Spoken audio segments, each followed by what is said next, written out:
Prinsip dan motif ekonomi serta pengaruhnya terhadap tindakan ekonomi.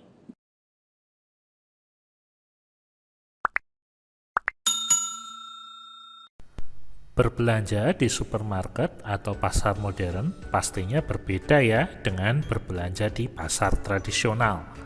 Salah satunya adalah adanya tindakan tawar-menawar di pasar tradisional.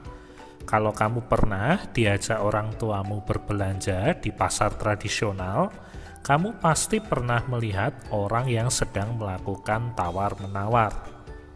Nah, tawar-menawar merupakan suatu tindakan ekonomi yang dilakukan oleh penjual dan pembeli untuk menentukan harga suatu barang. Kenapa sih tawar-menawar merupakan tindakan ekonomi? Ya, karena baik penjual maupun pembeli sama-sama melakukan usaha untuk memenuhi kebutuhannya. Dengan tawar-menawar, kedua belah pihak sama-sama mendapatkan keuntungan dan bisa mencapai kesejahteraan. Masih bingung? Oke, penjelasannya begini. Kalau kamu membeli suatu barang, pasti ingin harga barang tersebut sesuai dengan budget yang kamu miliki, atau lebih murah dari harga aslinya kan? Beda lagi ceritanya kalau kamu anak sultan. Hehehe. Nah, ketika harga barang tersebut tidak sesuai dengan keinginan kamu akan cenderung melakukan tawar-menawar agar barang tersebut bisa lebih murah.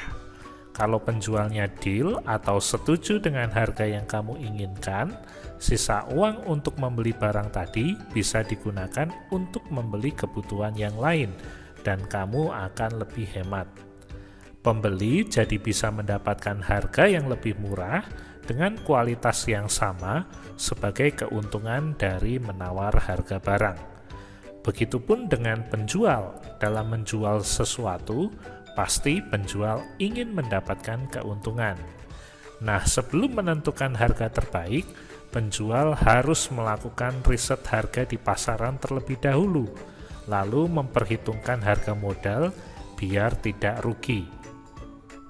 Ketika adanya tindakan tawar-menawar, penjual menarik perhatian pembeli dengan memberikan harga yang murah, tapi penjual masih memperoleh keuntungan. Hal itu dilakukan agar pembeli tidak membeli barang dari pesaing, sehingga penjual bisa mendapatkan keuntungan lebih dengan banyaknya pelanggan yang ia miliki. Gimana, paham ya maksudnya? Tapi jangan mentang-mentang kamu mau untung banyak, nawarnya nggak kira-kira ya. Harganya 15.000, ditawar 5.000. Apa tidak kebangetan namanya?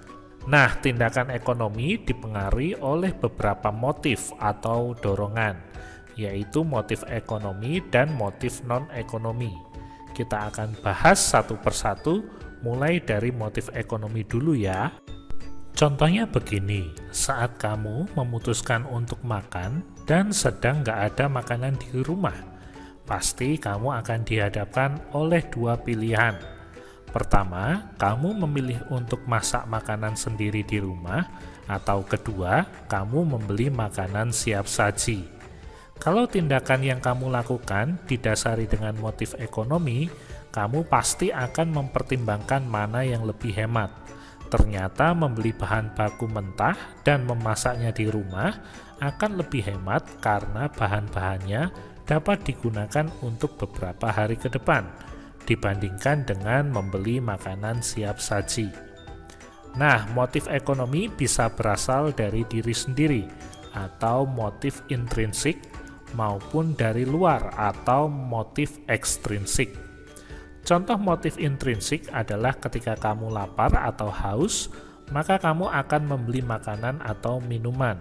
Sementara itu, contoh motif ekstrinsik adalah ketika kamu membeli minuman bersoda karena kemakan iklan di televisi atau YouTube. Selain itu, motif seseorang untuk melakukan tindakan ekonomi juga ada 3 macam. Di antaranya adalah sebagai berikut. Motif ekonomi yang pertama adalah motif untuk memenuhi kebutuhan. Contohnya, ayah atau ibu bekerja agar memenuhi kebutuhan rumah tangga. Motif yang kedua adalah motif untuk memperoleh keuntungan.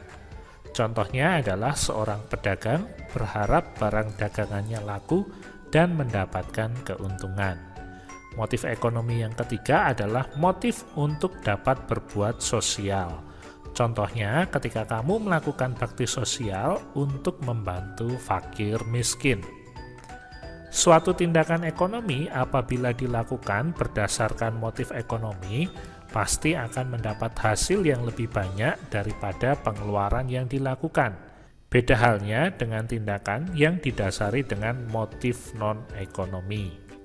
Motif non-ekonomi adalah alasan yang mendorong seseorang untuk melakukan tindakan yang bukan bertujuan untuk memenuhi kebutuhan hidup.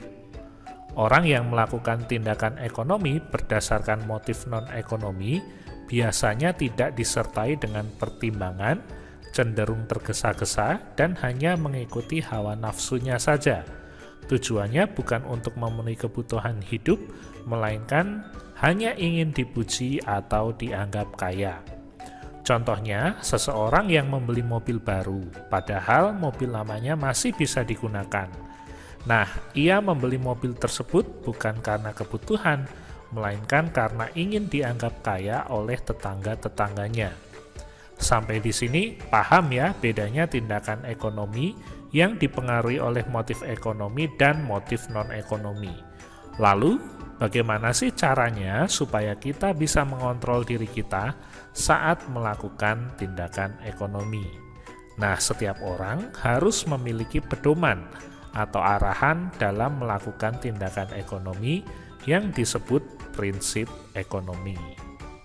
Prinsip ekonomi adalah sebuah usaha untuk memperoleh hasil yang sebesar-besarnya atau maksimal dengan pengeluaran sekecil-kecilnya atau minimal. Jadi dengan adanya prinsip ekonomi ini, kita bisa memperhitungkan keuntungan dan kerugian saat melakukan tindakan ekonomi. Contohnya seperti kasus tawar-menawar yang sudah dijelaskan di awal tadi. Oh iya, pernah nggak sih ketika kamu pergi berbelanja bersama orang tuamu, kamu suka minta dibelikan sesuatu, misalnya mainan, baju, atau barang-barang yang sebenarnya nggak kamu butuhkan banget? Ayo ngaku. Kalau jawabannya iya, kamu harus mulai stop melakukannya. Biasanya itu hanya keinginan yang muncul sesaat alias lapar mata saja. Selain itu, kalau kamu suka membeli barang yang nggak terlalu kamu butuhkan, hal itu berlawanan dengan ciri dari prinsip ekonomi.